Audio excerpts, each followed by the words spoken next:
So speaking of the devil, take a look at these two criminals, or these two accused criminals. You have the mother and the stepfather who's been arrested for both sexual and physical child abuse of a 12-year-old boy named Ryan.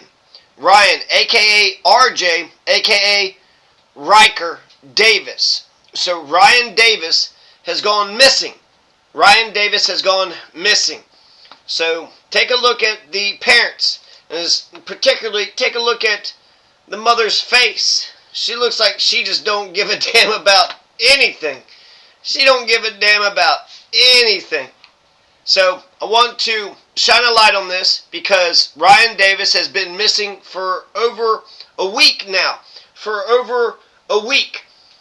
January 2nd is when they last seen him. January 2nd at 11 p.m. And there's several pictures, so don't know, what condition or what state he would be in right now. So I just want to show several pictures of this 12-year-old boy who's gone missing. And it's crazy that he was missing for several days before the police were even notified. And then even the police didn't notify the surrounding counties when they found out. So I'm suspecting the worst. You hope for the best, but prepare for the worst. So Ryan Davis has been missing, and Ryan Davis has been missing for about, let's see, today's the 10th, the 2nd, so it's been 8 days, right? He was last seen on 4th and East Grand Avenue outside the Quality Inn. This happened in Chickasha, Oklahoma. And Chickasha, Oklahoma is, right there. We got a little pinpoint right there. So kind of just in the middle of Oklahoma. Oklahoma's got a whole bunch of crazy backwards crap that goes on there. I'm not going to get into the Oklahoma state politics, but this doesn't shock me, knowing what I know about Oklahoma. You have Grady and Caddo counties.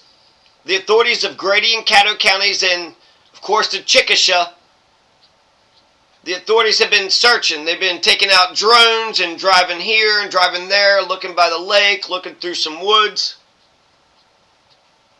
He was last seen right outside the Quality Inn at 4th and East Grand Avenue. His father, Ryan Davis's father, is Robbie Lee Frederick Jr. Now, I don't know why Ryan Davis, or Ryker, is known as RJ, since his father is a junior, Robbie Lee Frederick. So I don't know where the J even comes from. Where does the J even come from? Ryan Davis, his name, he's not even a Robbie. Robbie is a junior, so his father would be maybe RJ. And then his father, Robbie Lee Frederick Jr., says that he hasn't had contact with Ryan Ryker for 8 years. So his father, Robbie Lee Frederick Jr., hasn't known Ryan Ryker Davis since he was 4 years old. So you want to have hope for the redeemable and pity for the lost, and the practical need to confront evil when it's at our doorstep. So the mother and the stepfather has been arrested, but we still don't know where he is. And if they had something to do with his disappearance and the body isn't found, then they may get away with this scot-free.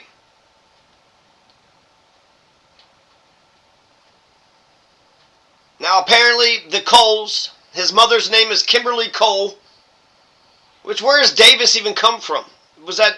Where's Davis even, his name is Ryan Davis, the mother's name is Kimberly Cole, and the father's name is Robbie Lee Frederick Jr. So where is Davis?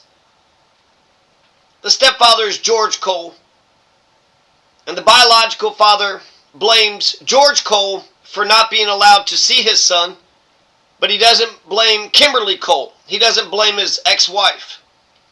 Now, George and Kimberly Cole, apparently they had a horse training business. They live on 5 acres. on meager means. There's 3 RVs on the property, and there's a bunch of cars on the property as well. So they're not, highfalutin middle class, but they had some acreage. They had some space, and like a whole bunch of cars. And there's 3 RVs on the property. Now the story goes that since Kim and George Cole live in a fifth wheel, an RV trailer, they didn't have the space for everybody to get showers. So they rented a hotel, Quality Inn, in order for everybody to take showers. This case reminds me of Jaden Spicer out of Canoe, Kentucky. 10-year-old Jaden Spicer, who went missing and ultimately was found dead. Canoe, Kentucky. Canoe is a Native American word, either Arawak or Taino. So the mother and the father or stepfather in that Jaden Spicer case in Breathitt County, what was said was that the mother gave the boy some sleeping medication, and that he had an allergic reaction to the sleeping medication, and then that had killed him. I don't know if that killed him right then and there, if he woke up and they checked on him and he was dead in the morning. Who knows?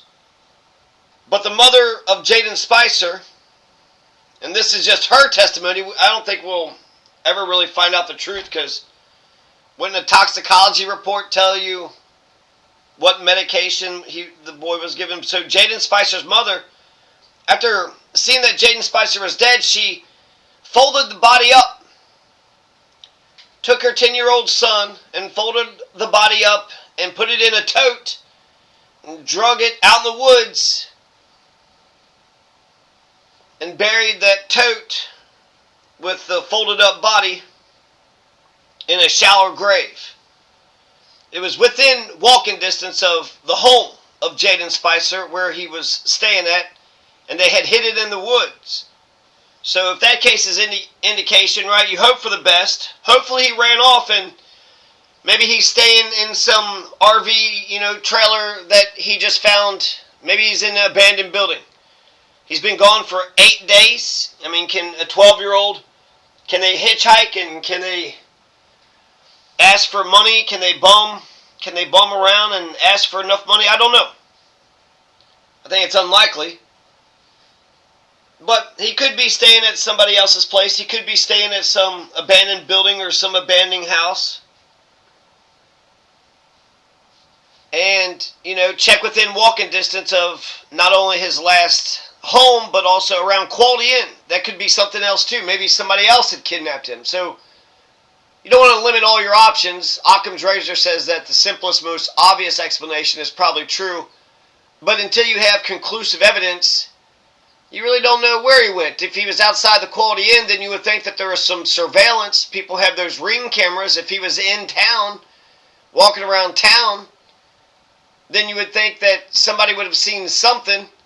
And then what's the story? They just said, oh, we went to a hotel, we went to Quality Inn, and then he says, oh, he's going to go out for some cigarettes and then never returned?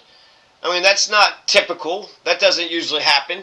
Did he just run off? Did he just run out? Did they, imagining the worst, did they do something, or did they pass him off to somebody else to do something? Some kind of abuse, and then that led to a death. So a lot of people are searching for this boy and putting a spotlight on it, because I would like to see him found alive and well. And I hope he is. The sheriff or the police, I want to say the police chief of Chickasha, he said that when you see him, when you see Ryan Davis, a.k.a. RJ, a.k.a. Ryker, when you see Ryan Davis, let him know that his parents are in jail, in custody, and that whatever abuse he has suffered from, he will not have to return back to. So if he is hiding, for him to not be afraid, and that there are people that give a damn. You also have some extended loved ones who are saying, he didn't know that he had family and we hadn't been in his life that much. But the other extended family, I want to say the brother, the biological father, and the brother of the biological father, said that he does have a place to go to. So he's got a place that he can go to. So hopefully he's found. And hopefully his situation changes.